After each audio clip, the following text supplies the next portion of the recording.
This podcast episode of RealAg Radio is brought to you by Authority Strike Herbicide from FMC. With just one application, Authority Strike gives you a strong start with a powerful one-pass burn-off and keeps working later with extended weed control. Stop by your local retailer or visit ag.fmc.com/ca to learn more. It's time for RealAg Radio on Rural Radio Channel 147 on Sirius XM.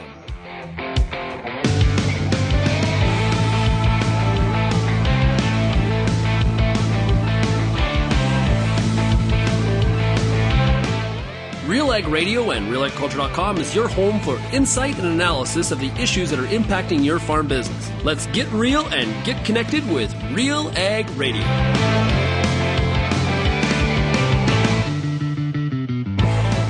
And welcome to RealAg Radio here on Rural Radio 147, Sirius XM. Shaun Haney, your host here on this Friday edition of the show.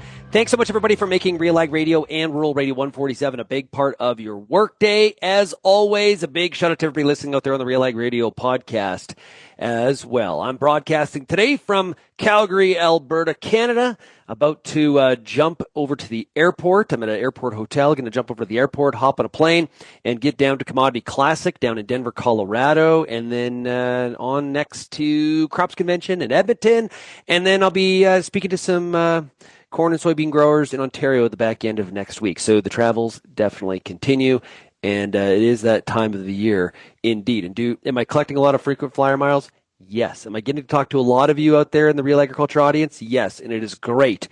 And I really do appreciate everybody that has shown up this week for a couple of my speeches, presentations to different farmers in parts of Canada. I do appreciate that as well. Well, hey, today on the show, we got Beef Market Update with Anne Wasko with the Gateway Livestock Exchange. We also have a RealAg Issues Panel. We got Tyler McCann from CAPI, Lyndsey Smith, Kelvin Heppner of RealAgriculture, and myself. We're going to talk about some of the biggest issues of the week. We had a NASDA meeting in Washington, D.C., a big Canadian contingent down there. We've got an Ontario election, and also the polls. What's happening from a federal... What if I told you that it could be Prime Minister Carney after the next federal election? How about that? We'll talk about that when we come back. But actually, first when we come back, Beef Market Update, Anne Wasko, right after this. It's now time for a Park Spotlight, joined by the senior agronomist with Koch Agronomic Services, Bryce Geisel. Bryce, a lot of growers, they're concerned about where the profit margins are. How can we maximize the ROI of the nitrogen investment they're making on their farms? A big return on that investment is to keep more of that nitrogen applied in the field, being available for your crops. So unless you're putting that nitrogen 3 inches down where it will be well protected, nitrogen stabilizer might be a fit to help reduce those nitrogen losses, though kind of that leaching, denitrification, volatilization losses. I think one of the big things too is making sure that you're using the right kind of stabilizer for your application. There's going to be needs that you should be just utilizing a urease inhibitor like Anvil, other applications where you're using just a nitrification inhibitor like Centuro, and there's going to be other times where you're going to need both those types of inhibitors because you're trying to protect from all 3 forms of losses. So a product like Super U or Tribune are going to be great additions to be able to use those. There's a lot to go through, but you can definitely go to our website, kochagronomicservices.ca, and you can get all that information. I'm Lyndsey Smith from RealAgriculture.com. Join me Monday nights for The Agronomist, a 1-hour live and interactive show broadcast across YouTube, Facebook, and X. Monday nights at 8 p.m. Eastern, I host expert agronomists from all over the country to give you answers to some of the toughest agronomic questions. Join us live or catch the replay Tuesday morning. That's The Agronomist with me, Lyndsey Smith, Monday nights live at 8 p.m. Eastern.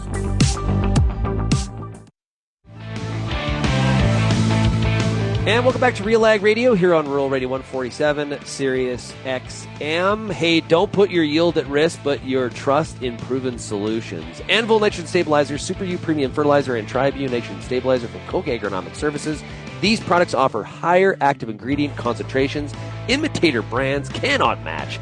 See the difference at defendyourin.ca. It's time now for the Beef Market Update with Anne Wasko, the Gateway Livestock Exchange. Anne, how are we doing?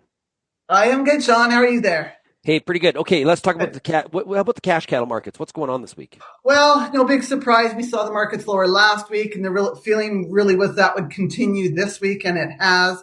So in the South, we had sales in Kansas, $2 lower, $1.97. Nebraska was $1 lower live at $1.98. On the dressed market, $3.13. That's down 2. So as expected, but markets have come off the last 2 to 3 weeks now from those highs back in early February.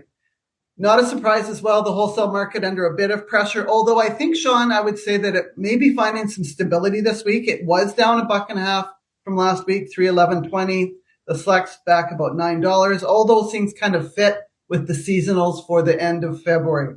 So if this is true, then we should start to see some stability in that cutout, start to find some improvement there. That doesn't necessarily mean improvement to cattle prices, but start to see some improvement to this cutout price.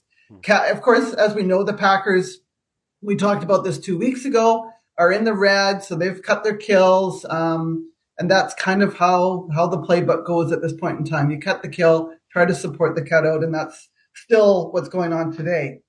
In Alberta, same story. Fed cattle market down $2 dressed this week, so the market was $4.58 to $4.60. That's delivered dressed as well. And again, kind of fitting that whole scenario in terms of February seasonality and slower movement on the meat side. I did want to make one comment about carcass weights between the two countries, because this is kind of interesting. So last week, for example, our Canadian steer carcass weight was 945 pounds. We're actually down 25 pounds from this week last year. Wow. And I talked about this 2 weeks ago. The industry is current, and I'll talk about why I think the industry in Western Canada and Canada is very current. On the flip side, in the U.S. right now, steer carcass weights are 954. It's not often they run heavier than Alberta, or the other way around. It's not often Alberta runs lower than the U.S. But the U.S. weights today are 40 pounds heavier than last year. So recap, Canadian weights down 25, American weights up 40 pounds from the same time last year. So ratchet back, last year, Canadian weights were 970 on steers today, and the U.S. weights were 914. So big difference. I think what's going on in Western Canada is a couple of things. First of all, we've had excellent prices, record prices, profitable cattle. Guys are making money, so you sell cattle. And of course, the looming tariff piece has got cattle feeders selling cattle very, very much on or ahead of schedule, and it's showing up in the data. So big incentive to sell in Western Canada, and that even kind of fits the feeder market today too. Yeah, feeder market hot. Very hot. Yeah. So again, then we saw that all through January, and that has continued through February. Markets have been very strong. So we'll see now as we head into March and tariff impact and how things roll from here. But we have seen a pile of cattle move. We've seen at record prices, so it hasn't had any negative impact on pricing in terms of that feeder market. The big kind of report that came out this week that we can talk about is that January 1 StatsCan cattle inventory report. The headline story is going to be the same old. Very much like the U.S. report, numbers continue to get chipped away, smaller overall cattle numbers, smaller beef cow herd, all the way down through all of the categories, really. So just kind of in a nutshell, Shaun, total cattle numbers down 1%. Nationally, we're at 10.9 million head. Beef cows nationally, we're down 1%, 3.38 million. That's the smallest since 1989 for Canada. Dairy cow numbers unchanged. And again, they've been flat all through this. As the beef herds come down, dairy cow numbers are 962,000 head, so just a bit under a million, and they've been there for some time. A couple of interesting points by province.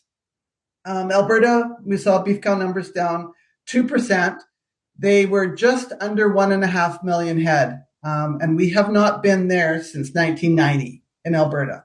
So that tells you what's going on in the biggest province, and those numbers are 44% of the national beef cow herd. So Alberta still is the driver in terms of where the cow herd is located, but you can see what's gone on with numbers over time. I'll go through some of the other provinces quickly. Saskatchewan, numbers down 1% there. They hold 29% of the national cow herd. Beef cow herd, Manitoba was down 2%. They hold 11% of the herd. BC was down 2% and hold 5%. So take all of Western Canada, it's 89% of the national beef cow herd. Flip it over. Ontario East holds 76% of the Canadian dairy cow herd. So again, those aren't any changes, Shaun. That's been our structure over time. This report didn't show us any differences, albeit we're all kind of down at smaller numbers. And to change it, it takes time. Well, it takes time and it takes heifers, and this report didn't show us that. Like the U.S. report, it showed us kind of the same kind of numbers in terms of beef replacement heifers as we saw a year ago, but no big change. So no signs of any significant change in terms of retention. And those on the ground in Canada have seen that. I mean, we've got such strong feeder cattle prices. It's a big draw for heifers to still move into that feeder market. And thanks for joining us this week for the Beef Market Update. Have yourself a great weekend, and let the good times roll for the beef industry. We'll talk to you later. Okay, thanks, Shaun. We'll be right back on RealAg Radio right after this. Every farmer defines success differently, and every farm has its own unique challenges. Corteva Biologicals is partnering with Canadian farmers for their success, offering unique solutions that improve and protect crops from start to finish, based on each field's needs. Using proven, predictable solutions across all crop stages, Corteva Biologicals helps build healthy, productive, and profitable farms. Corteva Biologicals, we're growing together. Get all the information you need to keep your pulse crop healthy and profitable with the Pulse School on RealAgriculture.com. The Pulse School is a free YouTube video series covering agronomy, research, and more across a host of different pulse crops. It's also available as an audio podcast wherever you download or stream your favorite podcasts. Check us out on YouTube or visit RealAgriculture.com. The Pulse School, brought to you by BSF Canada.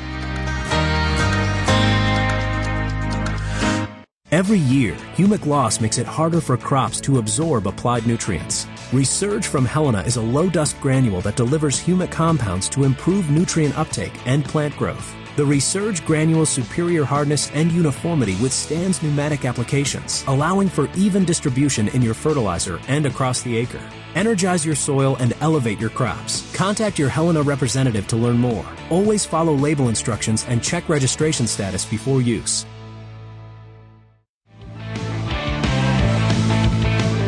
And welcome back to RealAg Radio. Let's get rocking with the RealAg Issues Panel here on this Friday. No shortage of topics to break down, discuss, analyze, and probably debate about a little bit as well.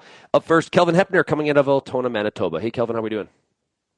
Doing well here, Shaun. Trying not to blow away. The wind is howling from the north today as we take a turn back to some colder temperatures. We've had a mild week. And actually in Ottawa this week flying in, I would say there's more snow cover in the nation's capital than what we have here on the eastern side of the prairies, just with how warm it was this week. Interesting. Okay. We're definitely in that stage of the season where it's kind of up and down. Spring sort of teases us, and then winter says not so fast.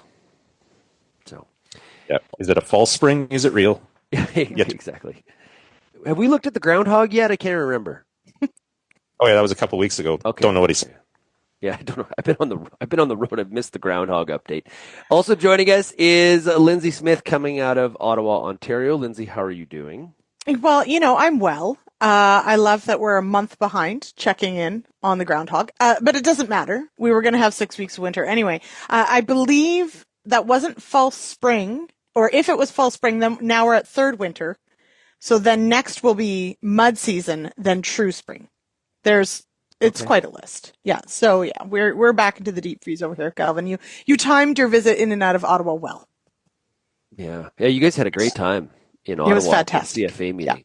Yeah. We'll hear more about that here later on. Okay. Also joining us here today is Managing Director at CAPI. It is Tyler McCann. Tyler, how are we doing? I'm doing well, Shaun. Thanks for having me back. It was great to see Kelvin in person in Ottawa. Lyndsey as well. Lyndsey and I run into each other every now and again, but I've been to Winnipeg twice over the last month and couldn't bump into Kelvin then, but he made it to Ottawa, and was great to see him in the flesh. Well, I missed all of it. I was in Brandon on Wednesday night. I missed all of you guys. None of you were in Brandon. Playing musical chairs. Yeah, I'm in Brandon. exactly. I was in Brandon last weekend, headed to Brandon this week. Oh, where? We really need to coordinate schedules better, guys. At this point, I don't even know where I am. I had to think about it. I'm in Calgary. Okay, I was going to say, where are you? We don't know where you are. Headed to Denver, Colorado later tonight, and going to be at Commodity Classic. And we'll be doing a show from the AGI booth for Monday's show. and Helena's booth for Tuesday. So looking forward to doing both those shows from the floor at Commodity Classic. Okay, let's dig in here. This week it was NASDA, which is basically a meeting with all the ag secretaries from across the U.S. states. And there was a pretty strong Canadian contingent that made their way down. And Kelvin, we talked to Minister McCauley from that meeting. He gave an address to the delegates. I guess this is the Team Canada approach, trying to de-risk or de-escalate the tariff situation, which supposedly, as of now, as of us doing this recording, is still on for next week. Yeah, we're getting mixed messages over the last couple of days as to which tariffs apply when, but there is still a March 4th deadline here that's looming. And April 2nd was also referred to this week, so we'll have to see which ones take effect when. But Minister McCauley, Saskatchewan Ag Minister Daryl Harrison also spoke at the NASDA meeting, and we saw a fairly long list of farm and commodity groups represented down in D.C. this week as well at the NASDA meeting. And like you said, Shaun, bringing that message of the importance, the value of agricultural trade between Canada and the U.S. and I think in many ways that is a friendly crowd to that message. The ag secretaries realize how important trade is to their states. The question is whether they speak up and voice that in the face of messages from the Trump administration. And also, we heard from Minister McCauley himself in the interview you did with him. He said he didn't meet with anybody that was in favor of the tariffs. So that's again, we're hearing mixed messages from the U.S. political side of things when it comes to where they stand on these tariffs that could take effect next week, may not. We'll see. It is a bit of a moving target. Sorry, Tyler, you wanted to say something? I think that line that he did not meet with anyone that's in favor of the tariffs speaks to the failure of the Canadian approach, right? We really are just preaching to the choir, and that's really unfortunate. It's good to be in Washington, good to be telling the story, but if the only people that are hearing it are those that already agree with us, we're not making an impact, we're not making a difference. Well, Lyndsey, we've talked about this a little bit. In terms of who you're talking to really does need to be different in Trump 2.0 than Trump 1.0, and I think Canada's still trying to sort that out. We need to find somebody that can talk to Howard Lutnick. That might be the best place to start. Well, or Rollins could perhaps we could see our federal ministers for agriculture, secretary, minister, whatever, actually meet. Did not. So realistically, I think Tyler's exactly right. We would all be very disappointed, of course, if we weren't sending anybody there, if we didn't have anyone speaking. Sure, that's fine. But realistically, this is more of sort of lip service to the entire issue than anything else, because we are not securing meetings with those who are the ones making the decisions and the ones who are supporting this tariff notion going forward. So realistically, we're not securing the meetings that have to be happening. Now, McCauley did make it clear that they did try to have a meeting with USDA Secretary Rollins. That meeting did not happen. I think they said their schedules did not line up. McCauley met or spoke on Tuesday morning. Rollins spoke on Wednesday. I don't know any details past that, but I think it is a little bit disappointing in the fact that, as Lyndsey said, Kelvin, we have not seen Rollins and McCauley get together and actually have a conversation yet, and we're 14 days into her being confirmed. Yeah, you'd think that would be one of the first calls that both sides make or participate in, and here we are, like you said, 14 days in, and we understand they haven't even spoken, never mind met in person, even though they were at the same event in D.C. this week. And so, yeah, and yet we're seeing other Canadian cabinet ministers meet. We've seen Dominic LeBlanc. You spoke about connecting with Howard Lutnick. We've seen Dominic LeBlanc connect with Howard Lutnick. We've seen Mark Miller, Anita Anand, Tyler can mention a few others as well that have met with their U.S. counterparts here over the last couple of weeks with this push on, whether it's talking about fentanyl and what Canada's doing on the fentanyl border side of things or other issues. But somehow on agriculture, I'm not sure why, whether Agriculture and Agri-Food Canada or whether this is a diplomatic issue, why they haven't been able to connect McCauley and Rollins. And in some ways, there's a bit of a pattern. Well, I guess I don't know if you can call it a trend or a pattern with only two occasions, but remember McCauley went to China in December. on a quiet meeting and did not secure a meeting with his Chinese counterpart. And there was some criticism from people familiar with how those types of trips are planned, that you don't go to China unless you have that type of meeting locked up. And kind of the same thing happened here with the U.S. this week. Mm-hmm. So, Lyndsey, I guess, do we view this, the fact that we had a Canadian contingent that went down, there were some good discussions. Also, Premier Moe was also in Washington, D.C. from Saskatchewan this week. Do we give, what's the grade that we give on the Canadian effort here? I guess I could argue both sides. Yeah, well, and that is, I think, part of the challenge here is that, we certainly are seeing, aspects of exactly that. Positive relationships, meetings, action, all those sorts of things. So yes, I mean, and I want to say, tip the hat, and I know, Shaun, you and I talked about this earlier this week, our ambassador to the U.S. is earning her keep 10 times over right now. I have to say, if I could highlight anyone who has been doing some incredible work in media, in meetings, etc., our ambassador is doing really phenomenal work. She's been fantastic.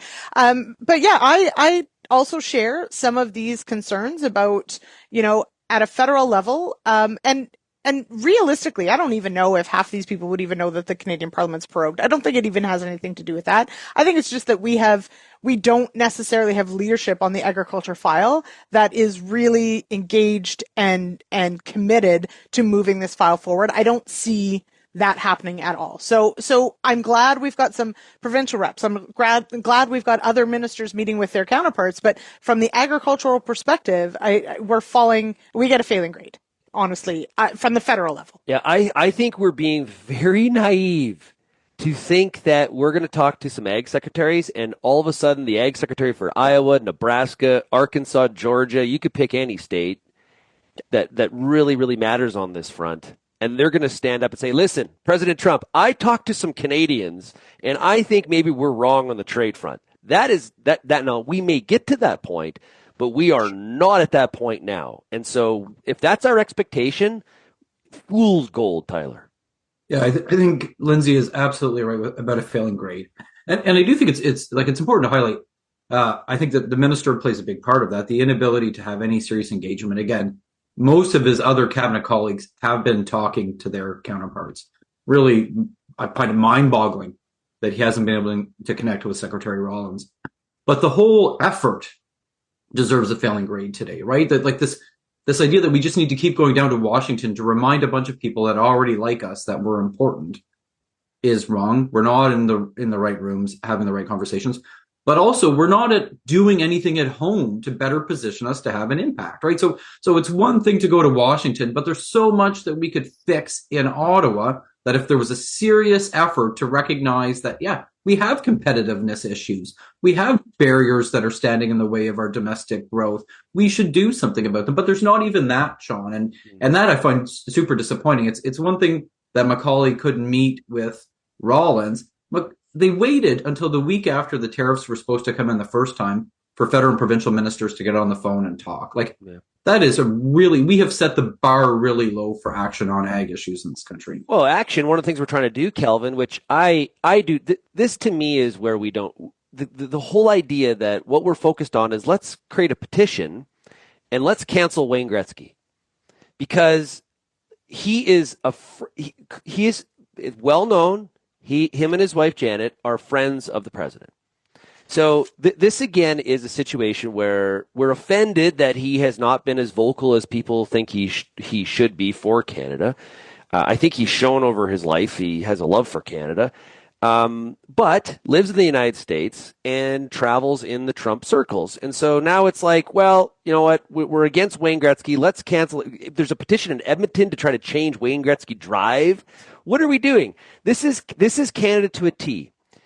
Instead of, hey, here's somebody that's clearly a very important Canadian. Here is somebody that is very close to the president. How do we actually use him to our advantage? It's like, no, you're not we perceive that you're not on our team. Therefore, you gone. We don't want anything to do with you. What are we doing? Well, I think this is kind of a snapshot of the overall issue here. We don't agree as Canadians on what the approach should be and how whether we should engage, whether we should retract, whether we should push away, whether we should punch back, whether we should try to, be friendly. So the strategy here is up in the air, and I think there's a lot of disagreement. So yeah, like you say, Shaun, some would say let's lean on people like Wayne Gretzky that are inside Trump's circle and that do visit Mar-a-Lago and that type of thing, and have them stand up for Canada's interests. While others are like, let's have nothing to do with that. And if you don't declare that you're a warrior for Canada, then you're on the other side, kind of thing. And that's kind of what's happened this week with some of the backlash against Gretzky. And yeah, that's something where I'm not sure we're going to come to a consensus as a country, and that's certainly disheartening in terms of what the path forward looks like. Lyndsey? Well, yeah, and I think so. Two things I think at play. One, there's a whole bunch of what as an individual can we really do, right? There's a lot of people, Canadians, trying to figure out what can I do as an individual about things that are way bigger than I am and things that I have no control over, right? So I think it's a very human thing to want to take action in a small way of something that you can do. And so if it's speaking out against Gretzky, then I guess that's what you do. Kelvin, yes? I have one more point, but okay. I don't want to I just quickly interrupt. That's why the grocery stores are filled with Canadian flags exactly. now. Because yes. People feel like they're doing something when they go grocery shopping now. Exactly. So, and I was going to add, right? So it's what can one person do? Today, the 28th, is the Buy Nothing push. There's, I don't know if you've seen it, but across social media, there's a whole bunch of, boycott U.S. Companies and buying nothing today in Canada. It's those small things that, do they really make a difference on the grand scale? Maybe not, but to the individual, it's something. I think the second part to this and why something like Gretzky has come up, or, the petition to have Musk have his citizenship revoked, is that there's also the second part that as Canadians, there is an anger, there is hey, you say we're friends and then you don't stick up for us. And we can't do anything about that in, say, our industries and our fully integrated supply chains in the U.S. that right now don't seem to be able to speak their piece publicly. So we are finding outlets. And so is it a bit silly? Yes. Is it perhaps a strategic misstep? Realistically, the average Canadian isn't the one who's going to be asking Gretzky to stand up for them anyway. So, we look foolish. Again, we're focused on our feelings are hurt instead of actually trying to solve the problem. It is a great part of it is one of the greatest parts of our culture is that we're so relationship focused, but it is a disservice to us in this situation because we continue to fall on the fact that we feel dejected and our feelings are hurt. Should we be angry at the fact yesterday the British Prime Minister didn't really say much about the benefits of Canada and stick up for that? Yes, but that is different than some of these other situations. We got to take a break. We'll be back.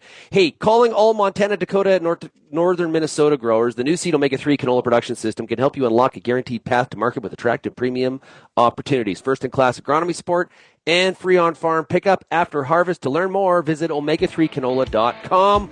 We'll be back here on the RealAg Issues Panel right after. Growing corn? With Envita, you can cut your nitrogen and maintain yield, or maintain nitrogen and increase yield. Envita takes nitrogen from the air and turns it into nitrogen for your corn. It provides a right place, right time source of nitrogen to maximize your yield. Farmers who use Envita see healthier plants, bigger cobs, and less tip back. Envita is guaranteed to add more bushels to every treated acre. Start growing with Envita. Visit azotic.com to learn more. That's azotic.com. The Canola School on RealAgriculture.com is your one-stop shop for everything a canola grower needs. Check out our free video series on YouTube for all the latest in canola agronomy, research, marketing, and more. Don't have time to watch? Download the podcast version of the Canola School on RealAgriculture.com or anywhere you download your podcasts. Stay on top of all things canola with the Canola School on RealAgriculture.com, brought to you by BASF and Invigor Hybrid Canola.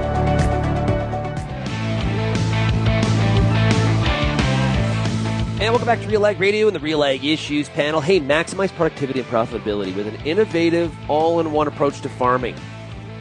Combining accounting, business planning, agronomic field planning, and advanced technology. M&P Ag Intellect delivers personalized solutions that empower you to make confident, data-driven decisions. You can visit mmp.ca today to learn more. We got Tyler McCann of CAPI, Lyndsey Smith, Kelvin Heppner of RealAgriculture, and myself, Shaun Haney. Okay, Kelvin, we don't know all the details as of recording this show, but Mr. McCauley has a big announcement in his riding on Saturday. What could it be? Well, we're not speculating, but I think that we can preface this by stating the fact that there's been a question over the last year repeatedly raised about whether McCauley, who turns 79 in September, intends to run for a 12th consecutive election win in his riding of Cardigan. He is the longest serving Liberal in the House of Commons. He's been in the House. He's been an MP since 1988, and so we have him. We've confirmed that he is making an announcement. It does not appear to be anything government-related, anything related to Agriculture and Agri-Food Canada or the Liberal Party of Canada. We've seen an invitation to this announcement, and it is written on a plain piece of white paper in italicized font, and it invites guests to join him at a community center in his hometown tomorrow afternoon for a major announcement. And so reading between the lines, certainly one of the possibilities is that he's announcing he's not running again. Potentially there's something else he's announcing too. We can't confirm, but we're certainly paying attention to what this major announcement by Minister McCauley tomorrow, Saturday, March 1st, at a community complex in St. Peters Bay, PEI, with refreshments included, is what it's going to be. Well, I hope it's in true maritime fashion, and it's the kind of drinks that I like, not like orange juice and stuff like that. So, Shaun, are you going? Are you going to be there? Or? No, I won't be. I've got to be in Colorado. Okay. I can't be everywhere. Okay. I can't be everywhere. Tyler, how about you? Tyler, are you going to go? No, I'm not going to make it, but if he announces his retirement, I will probably raise a glass and celebrate that retirement. Really? Well, okay, so let's harken back to 1988, everybody. Calvin, you're too young. But in 1988, we had the Olympics in Calgary. Elizabeth Manley was my hero and still is. So I'm just putting that out there. That's how long ago it was. Yeah. Interesting. Well, I'll just say I'm also in Kelvin's camp of being really too young to remember those things, Lyndsey. Tyler, I remember it. Tyler, we're not that close, Tyler. I can't make those ageism remarks to you. Or else HR calls. I don't think we'll be surprised if it is a retirement announcement. I don't think it would be a surprise, would it? No. No, but I think, Shaun, the challenge that we've always had, I think, with Lawrence McCauley is that everyone likes him. He's a nice guy, but if he really cared about Canadian farmers, he probably would have hung up the skates and let someone with a little bit more aggressiveness take on the file today, right? Like there really is an issue that, as it was said before, it took them a week after the tariffs were supposed to come in that he got his provincial counterparts on the phone. We're 2 weeks past Secretary Rollins being confirmed. They haven't been able to get a meeting from it. There is no sense of any domestic policy action to better position the sector to deal with these tariffs.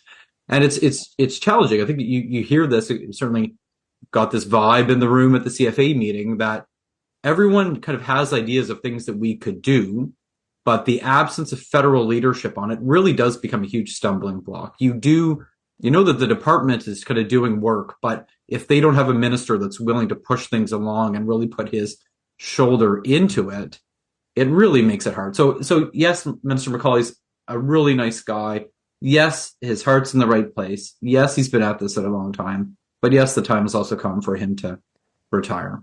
The personality of Rollins is a little bit different than Perdue. Okay, Perdue is from Georgia, he's from the South. Relationship is also like they kind of, and it was a different time, although not too long ago, but it felt like a little bit of a different time, and they seemed to, at some level, authentically enjoy each other. This Rollins is different. Texas, fierce, America first, very loyal to the president. We need a little bit more teeth, I think, at this point. We saw Cody Blois become parliamentary secretary this week. Like, I don't think this is a partisan issue. I think if Cody Blois was ag minister today, I'd bet money he would have had a call with Rollins. Mm-hmm. Because he would have said, I'm not going to stop till I'm on the phone with her.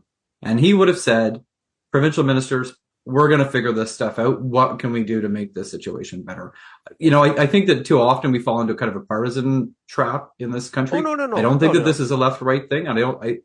clearly it's a generational thing. Purdue and Macaulay were both yesterday's generation, right? And so if Cody Boyce gets to be ag minister, even if it's a short time, that will be a breath of fresh air. Now, we need that. To be fair, some of this you've said a couple times, Tyler, do nothing, and we're not moving fast enough.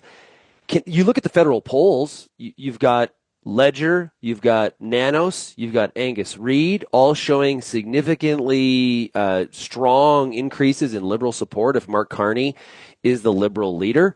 Abacus is still the one that has the widest gap. Actually, we're going to have David Coletto from Abacus. What's that? They're still showing a trend in that direction, though. Yeah, they are. Still No, they are, but they're showing a wider gap. Yeah. Absolutely. Older Canadians and people from Central and Eastern Canada. And David Coletto will be on Wednesday's show to talk about what some of these trends are and what he's finding. One of the whys of that, from what I've been reading, is people don't like the aggressive change sort of message that is coming from the Conservatives. So there's a little bit, it's not just all on Macaulay and Trudeau here. And but Shaun, there's a difference between saying the status quo is not good enough and being an asshole about it, right? So I think that there's a spectrum there, and you can say we're going to do things differently. Again, I look at leaders all around the rest of the world that are taking far more pragmatic approaches to these things. Keir Starmer in the UK announced a significant increase in defense spending. He's driving change. He's doing it in a positive way. So I don't think Canadians are saying they don't want to do things differently. I think Canadians are saying they may not like the tone and approach of Pierre Poilievre, or they may like a better option. But there's too much. And again, I think we even see this in other portfolios in Canada where ministers are driving change at the end of the day. You can tell that Bill Blair is fighting to see how he can spend defense money more quickly. We just don't see that in agriculture. It's all the same people. You can't tell me that this is a vote for Carney is a vote for change. It's all the same people. It's voting for the exact same thing with a little bit of a different twist.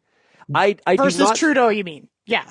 Yes. That Carney is no different than a Trudeau government, that it's the same people. There is some slight differences and there is some nuance, but for the most part, it's the same thing. But Shaun, for the average Canadian, it's a big difference. For the average Canadian, the most hated person in the country before was Justin Trudeau. He's not on the ballot anymore, and the most hated person in the country now is Donald Trump. Like that to you, and you get into who's the team, who's the ministers, all of those things. What are the policies? The average person doesn't care about that. The average person thinks, I did not like Justin Trudeau. This new guy is not Justin Trudeau. His name is something else. Good enough for me. Like, I really bet that there's a lot of that going into a lot of the thinking. And the Liberals have done a good job of presenting that Pierre Poilievre is just another version of Donald Trump from the Canadian standpoint. Again, this is Eastern Canada. Sorry, all of our listeners in Atlantic Canada, Eastern and Central Canada, but this is Canadian identity being, I'm not American. This is exactly what is at foot here. And we're missing the boat. But being not American doesn't mean we're not going to change anything domestically. Those two things can be true at the same time. You can be proud to be not American and still think, boy, we've got some structural issues in this country that are preventing us from doing better. You can think, boy, if I'm a producer and I'm concerned about price and market risk this year, again, our survey that we did with Real Agri Studies showed that producers are not confident in their ability to manage it. They do not have an effective risk management program. If you're a beef producer today, you do not get that same price coverage. So maybe somebody should stand up and say, hey, why don't we move some changes forward quickly? Why don't we even talk about it? But we don't even get that, Shaun. Not happening. So, listening to Daryl Bricker of Ipsos this week talking about differences between Carney and Poilievre, he says their polling shows that Poilievre actually still leads in a lot of different categories, issues that matter to Canadians. But the big difference is Canadians' perception of who is going to cave to as Tyler alluded to, the most disliked person in Canada right now, Donald Trump. And Poilievre has a significantly worse score than Carney on that question of who Canadians view is going to cave to Trump. And that is, in Bricker's opinion, the differentiation right now that is driving a lot of this. Which again, what are all these other leaders doing that Tyler says are handling this situation so well? Macron, Starmer. But they're caving on things, and so they're political scene though doing that. And let's just be clear. I think that you can think about it at kind of these high global world leader levels. look across the cabinet in Ottawa today and look at what other ministers are doing and what impact they're having. There are ministers that are doing things. There are things that are changing. I think too often in agriculture, we kind of look at these big global forces and say, what are we to do about it? Like, there are options. And I really just wish we would do a better job demanding more action from our leaders in the sector. But we're too polite. We're too nice. We say Lawrence Macaulay's too nice of a guy for me to come out and criticize the poor leadership that he's showing today. But I mean, heavens, we need to do that. Like, this really is a dangerous time for the sector. And it's really disappointing to see the lack of leadership. Well, yeah. I need to give Lyndsey the final word here. Lyndsey, okay. You've been way too polite here. Jump in. I have been very polite because I don't have a good answer. I think that I understand, and I'm a Westerner plunked into the East, so I maybe have an interesting perspective in that, let's face it, Canadian elections are not decided by Western Canada. Like it or not, that is how our system is set up currently. Where I think the Conservatives are in a very tight spot for all sorts of reasons that aren't necessarily their fault is we have essentially pivoted to exactly making this about who goes up against Trump. Where the Conservatives do in fact have to wear this entirely is that they have a leader, and they elected a leader who at times has sided with Trump publicly and has made that very clear. At the same time, we've also seen them be incredibly quiet on, like, to me, where the Conservatives are failing right now is that they I think were resting on this whole affordability carbon tax election thing, and they have not pivoted fast enough to showing how they are going to run this country better than it is now and be that force that can take care of our own, that can stand up or at least work side by side with Trump and move forward. And right now, and I get it, they're opposition. They don't have to come up with policies, etc. But realistically, if they're to have a fighting chance at keeping their edge, that's unfortunately, I think, what they have to communicate. And it is too easy right now for the average liberal whatever to point a finger and go, he's just like Trump. And the average person is going to be like, holy shit, I don't want that. And Tyler said a swear word, so now I can. And there we go. See. Yeah, I think it's a. Don't think I said that on air. I think it's I think it's a bad relationship either way. This is the part, like, I think it's going to be bad. Trump is going to say crap about Poilievre, a Prime Minister Poilievre or a Prime Minister Carney, and we're going to judge it as, they don't get along. It's going to be the same outcome either way. We got to take a break. But we'll be back, Tyler, when we come right after this quick message. We got to pay some bills. Co-op knows your community because we live here too. Our teams are your trusted partners with a range of expertise to help support your entire farm operation. And we're giving back. In the past 5 years, Co-op has invested over $1.1 billion in the prairies through building, upgrading, and expanding local facilities. And we've returned over $1.17 billion to Co-op members in the prairies. Co-op, we're all building something for the future. Here for your farm, here for your family. Learn more at coop.crs/farm.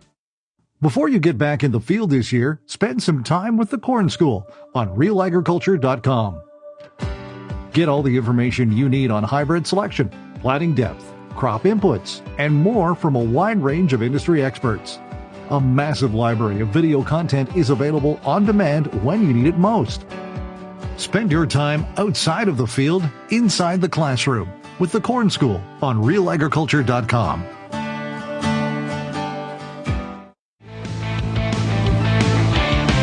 And welcome back to RealAg Radio, RealAg Issues Panel here on this Friday. Hey, fill up with your local co-op this seeding season. With full tanks, you can avoid the rush and start your field work at the earliest moment possible. Plus, with the Spring Early Delivery Program, you can save time and free up cash flow. Receive early on-farm delivery of high-quality fuels and delay billing at participating co-ops. We got Tyler McCann of CAPI, Lyndsey Smith, and Kelvin Heppner of Real Agriculture. Lyndsey, y'all had an election in Ontario. We did. We had a provincial election yesterday. No surprise, right? No surprises. Also no surprise. Pretty low voter turnout, which was to be expected. But yes, Doug Ford is still and maintains his premiership, if that's what we call it. Still a majority as well. Tyler probably has other thoughts on this, but realistically, I think for most of us, it didn't change a lot. It was a lot of money spent to not really change much. The Liberal Party did gain a few seats, does have official party status still, though a pretty poor showing for the Liberal Party. Bonnie Crombie, the leader of the Liberals, didn't even win her seat.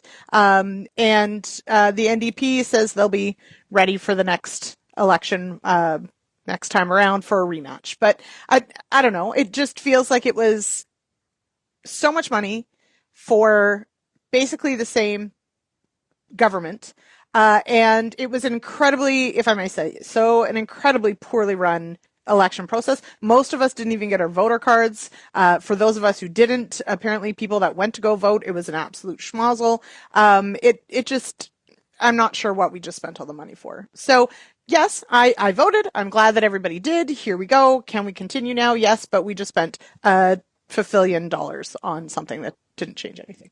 But Shaun, we're thinking about elections wrong if we think that they're only worthwhile when there's change that happens with them. That's not the right way to think about it, right? Elections are the opportunity for people in a province and a country to give their governments a mandate. And we Doug Ford has a mandate now that is renewed in a context that's very different than it was before.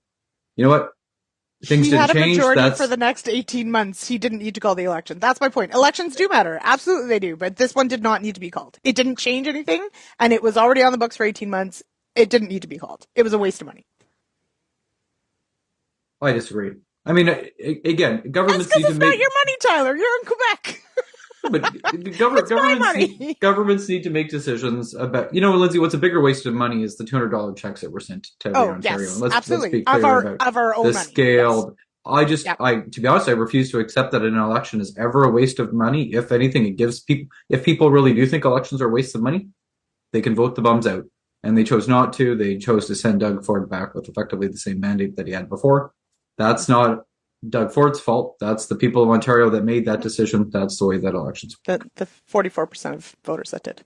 Okay, yeah. I want to hit on this week. There was because there's very much, I'm trying to get my head wrapped around it in terms of the newish HPAI strategy in the U.S. And Kelvin, I want your perspective here as you're deep into the poultry industry. You understand this better than any of us. What is really changing, and how is it different or same as what we're doing in Canada, trying to prevent the spread of avian flu?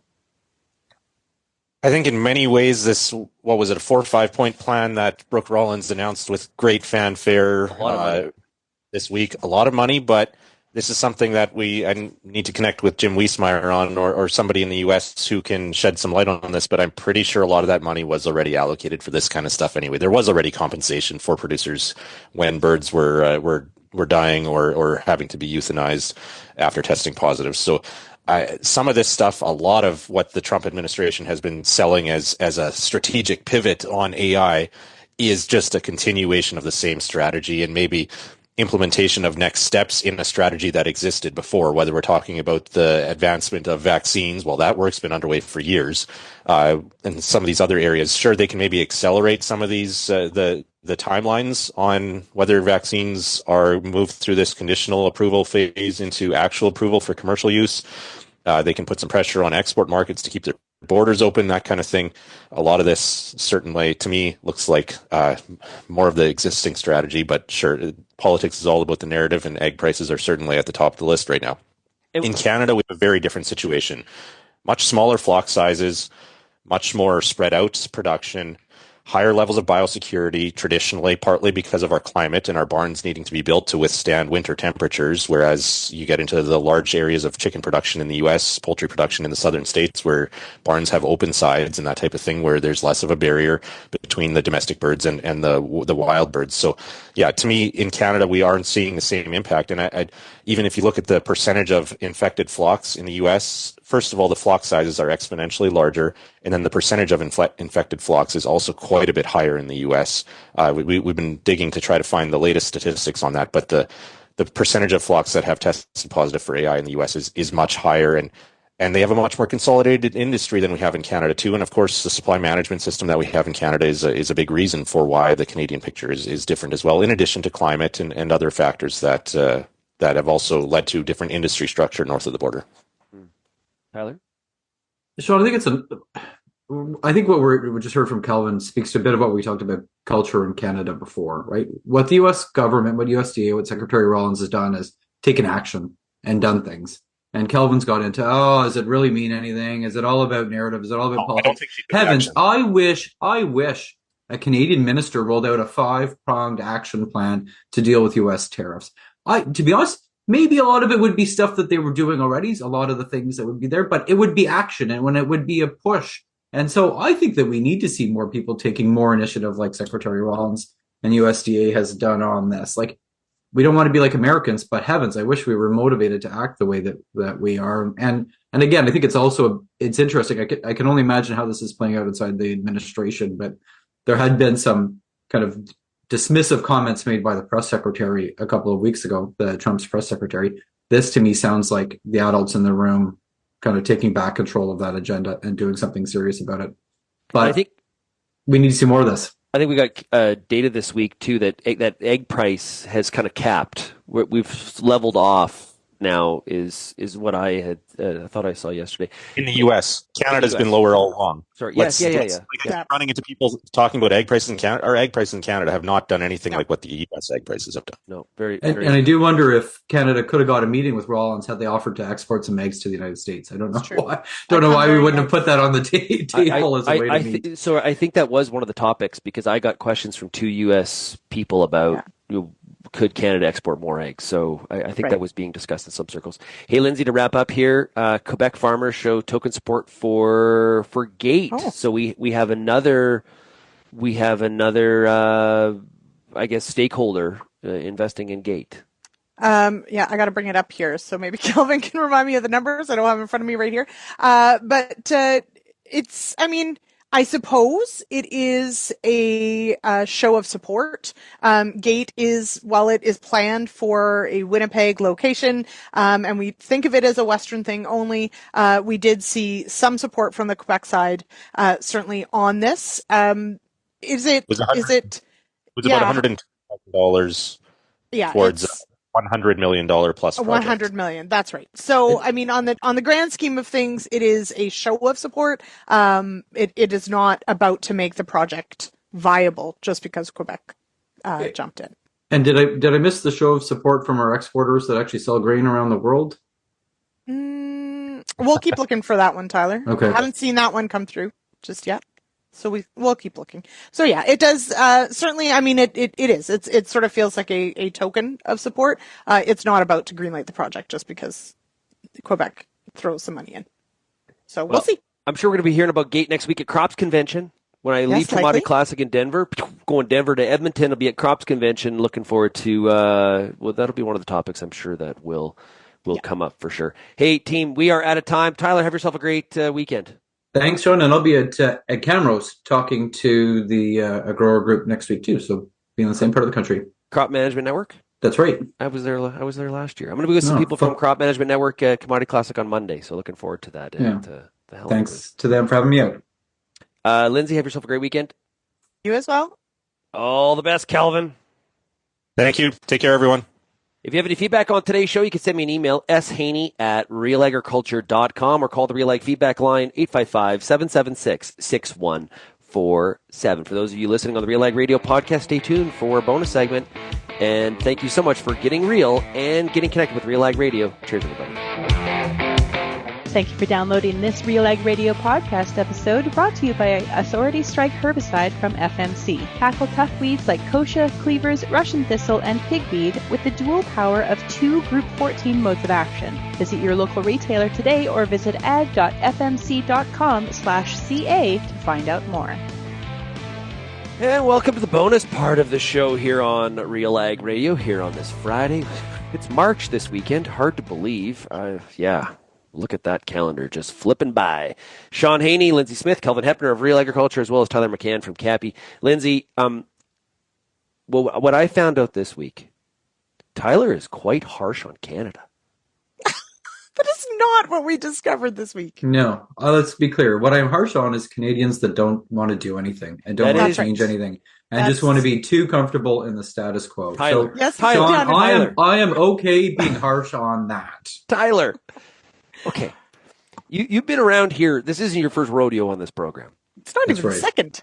It's not. Yeah, it's not even the second. Yeah. Like you're a wily veteran. And yet I feel like I'm always the one saying the status quo is not good enough. Well, This, Tyler, Shaun and Kelvin and Lyndsey always defend how No. Welcome to the club over here. Because what you are frustrated with is the systemic cultural issue that we have in Canada. It is a thing, and you have finally come to the dark side of being able to be critical about some of the things that we are as Canadians, and that's cool. I appreciate it. I finally have some company, and that is. And I'm not sure. I don't think that this was the first show I've been critical of the status quo, Shaun. To be honest, I think there may have been the odd time that I've had to kind of point out the need for change in the past. Your ask is very difficult, and it's in a change in leadership. Do something is difficult. Yes, because it is in our culture to move very slow on things. Mm-hmm. Aim. Is the gun loaded? Oh, it's not. Load. Aim. Mm-hmm. What are we doing here again? Oh, we got to do a like what we heard document. And then, that took 6 years. So now we got to start over again because something may have changed. Like that. And I'm exaggerating, but the reality is that is kind of us. And this is very uncomfortable that we are having to potentially move way faster out of our character. And Shaun, this is why we put out our risk report a couple of weeks ago. Had the opportunity to talk to Lyndsey about it. Again, we try to get at some of these systemic issues in it because it's one thing to say that policies are the major risk or extreme weather or trade markets, but we have no confidence to deal with it. What we said is, we need governments to do less. We need governments to do less, but we need to do those things better. We need industry to kind of get its act together and find out ways to work together. We need kind of a more coherent kind of like these are systemic issues that we need to fix in this country. I think we feel that need to call that out more often, that this isn't too often farm groups, associations, governments got caught up in these really transactional things and don't deal with the things that actually matter. And my hope is you get, whether or not it's Pierre Poilievre or Mark Carney as prime minister, that we're going to start to see that change, and that they're going to have ministers in the agriculture portfolio that are actually going to do big things and are actually, maybe it's not going to be the kind of the radical generational change that I think that we need, but heck, do something. My bar is set really low. Do something. Well, I think one of the challenges here now is for either of those governments is the Donald Trump factor. Mm-hmm. Because even prior to Trump, I think we argued here, there's things that we need to change as a country, especially in agricultural policy. Now, Trump has sped that up. He has put exclamation marks on it. But now the problem is, if you do significant change, which is really against what our culture is comfortable with, then it's like you're being like Trump.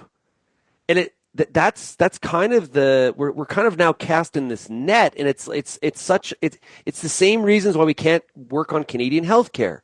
Because anytime you talk about changing Canadian healthcare, it's like, we don't want the U.S. system. Well, who says we need the U.S. system? There's other systems out there, and now we're our adjacency and our comparison is going to significantly work against us. Kelvin, you're quiet. You're thinking there. I can see the wheel turning. What are your thoughts? I don't know if I have a good answer, but I think that's certainly the issue. And to Tyler's point, I think whether we agree or disagree or lack consensus on how we should navigate the relationship with the U.S., there are still a long list of things that we can find consensus on that we can do at home, domestically, that can be done. And I think a good politician who has leadership skills and charisma, that is the definition of leadership, is driving those types of changes forward while bringing people along, and having a narrative that engages people and gets them on board. And I think that's what Canada needs from its politicians right now. Except I've given up on bringing people along. To be honest, so we're working on a report on the R&D and innovation system in Canada. It is not in good shape. I think that we're probably close to saying that we're in an ag, R&D, and innovation crisis in the country. and my research associate that's working on it had talked about we need to build a consensus for change. I said, no, I think we need to take that language out. Because if our bar is consensus, bringing people along, nothing will ever change. What we need to do is change something. Like we need to push forward. And that's true. That feels like that's not very Canadian. Eventually you got to get people on board or it's unsustainable. You can't keep going. But that's what leadership is. Leadership is convincing people we got to get from here to here, and this is why we're all going to benefit and be better off if we get to that point. But Kelvin, and I'll give. So I wasn't involved in this in the minister's office, but my boss at the time took away the monopoly on the Canadian Wheat Board, and he did not try and bring people along. Sometimes you need to accept that you will not be able to bring people along. You need to make the change, and then you know what? Again, that great Canadian thing happens is where we adjust and we move on and life goes on and nobody cares. Sometimes you actually just need to do things and just need to turn the page and just need to get it done. But eventually people do, like 5-10 years later, people are on board with that change. It is, and people were on board with it then too, but now nobody's going to go back and want to get back to the original place. So that, to me, you got to move. You're right. It's just, eventually you have to have people come with, and that takes leadership. That takes good leaders, and that takes ambitious political will, because you got to burn some political capital to make those changes, like Jerry Ritz did with the wheat board as well. Well, or what the Trump administration has right now in this honeymoon period of where they're just able to roll forward and, firing people that shouldn't be fired, who are farmers say shouldn't be fired. But when you're as a top producer, a lot of the responses when I ask people about it, well, I'm not sure I really agree with it, but something's got to be done. That's the other side of that. That's kind of the attitude that I think. Well, I don't want to put words in Tyler's mouth, but I think that's kind of the attitude that probably. Well, so I think Kelvin said something that's an interesting question. So let me ask the three of you a question. When was the last time a Canadian politician burnt political capital on an ag issue? A Canadian politician burned political capital on an ag issue. Passing of C-49 to get it through the Senate, rail legislation. Was that when Garneau was the transport minister? Yeah. Like 2017, 18. Honestly, you're right, Tyler. It's been a long time. Wheat board is probably the last major example, or ending one of the rail, maybe the back to work legislation or some of that's around the 2013-14 grain backlog. There was some political will or capital burned in cabinet around that. Well, you could argue the Prime Minister did. In August we had both railways striking. But that wasn't an ag issue, Shaun. But it was partly an ag issue. Partly, but not fully. If it was just an ag issue, I bet the outcome would have been different. Yeah. Well, there hasn't been has there really been a significant volume of opportunity to burn political capital? Yes. What's the best example? We renegotiated a FedProv agreement. So ministers could have stood up and said, look, we want significant change. We want to do things differently in this country. We've had trade agreements where we haven't been able to have success at the end of the day. There's been increases of funding inside Agriculture Canada, but I think that there's big questions about how effective or how meaningful or useful that is. They could have stood up and done something around that. I don't know, I could give you lots of opportunities if you were going to. PMRA transformation is a hot button issue that's arguably, now the average listener isn't going to like this. The ministers did burn some capital on that, but they did it in a way that works against Canadian agriculture. Lots of opportunities, Shaun, to stand up and do something and burn some capital. Okay. Well, what was our takeaway, Lyndsey, from the CFA meeting? We have a good time? Oh, so yes, a few takeaways, and actually thanks for asking, because I had jotted down some notes on this. So there were a few things. One, I really do appreciate, so of course, Wednesday's show was about, disaster response, disaster relief programming, etc.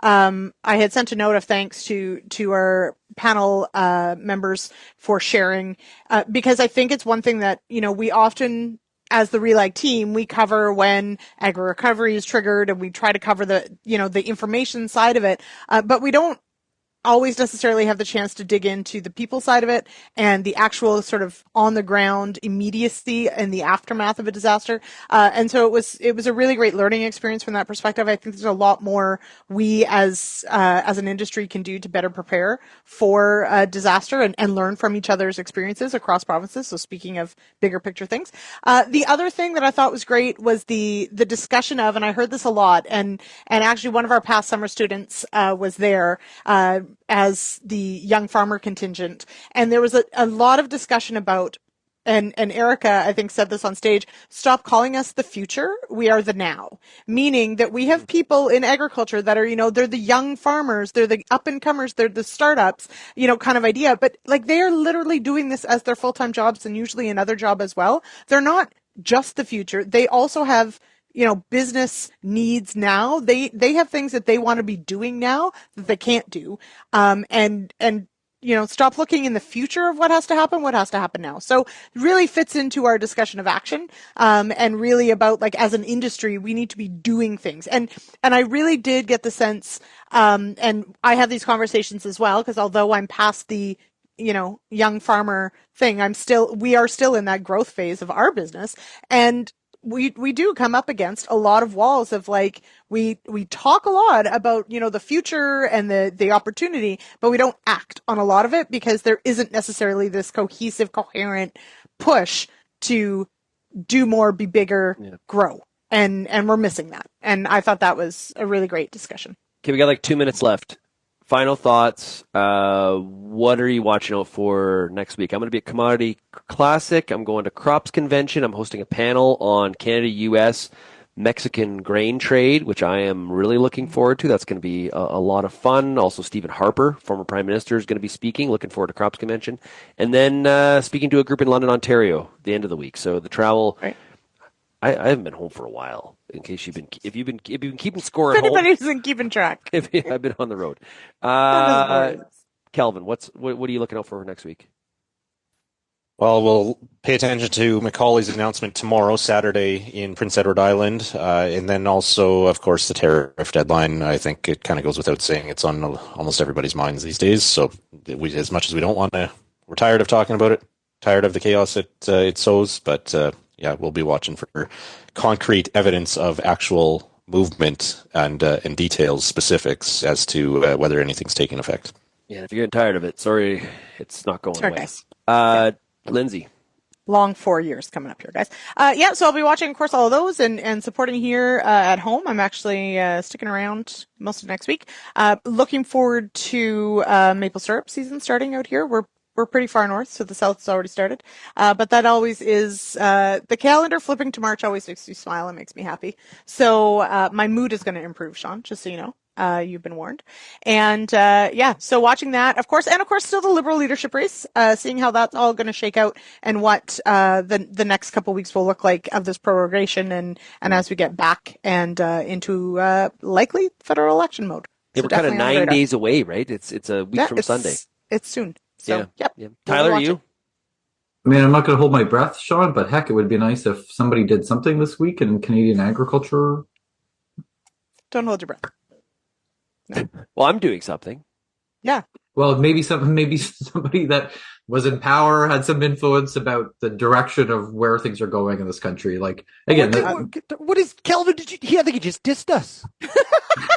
Well, I was going to say, bring it up because we mentioned this. This was mentioned before we started the show today, off tape, that Shaun may be the Canadian who has been the closest to Brooke Rollins since her appointment as the U.S. Ag Secretary. Mm-hmm. He's had the most access. And let's be clear, that's maybe not a good thing, Shaun. Whoa!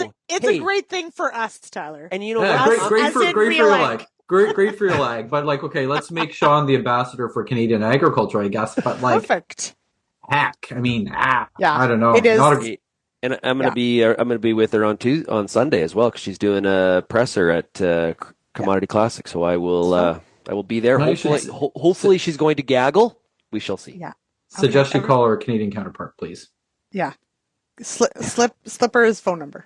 Be like, just call, don't text. Here you go. Okay. Thanks, everybody. Really appreciate it. Have a great weekend. Everybody, if you do have any questions, comments, theories, suggestions, we'd love to hear from you. Email shaney@realagriculture.com. Cheers, everybody.